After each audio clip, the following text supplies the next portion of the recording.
In nuclear engineering, the hip new thing is to take a big old nuclear reactor and make it smaller. How small can you go? We talked to MIT professor Jacopo Buongiorno. You have large-scale reactors, gigawatt scale, 1,000 megawatt plus. 99% of the reactors in operation now belong to that category. There are these big machines. Well, slow down. Gigawatt scale. Giga what? What the hell is a gigawatt? Oh, that's a great question. So a gigawatt means 1,000 megawatt, okay? In a country like the United States, at our current average per capita electricity consumption, that means a city of 750,000 people. So one reactor, a single reactor, 1,000 megawatt, would be enough to power the whole city of Boston. So that's 1 gigawatt. So that's a classic nuclear plant, like where Homer Simpson works. What's the mini version? The second category is small modular reactors.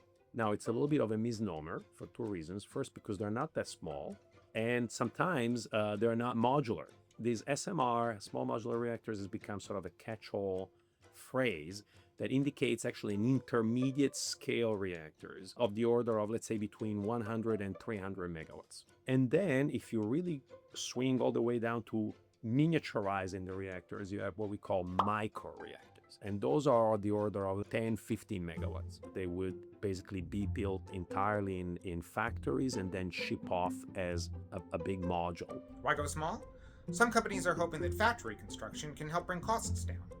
Others are going for niche uses, like data centers, remote communities, or military bases, where it might be nice to make just a bit of power right where you're going to use it.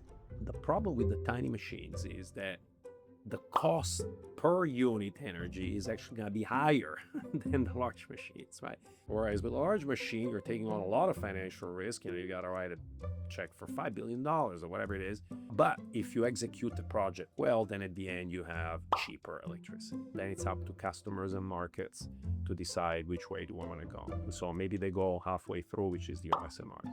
We'll see.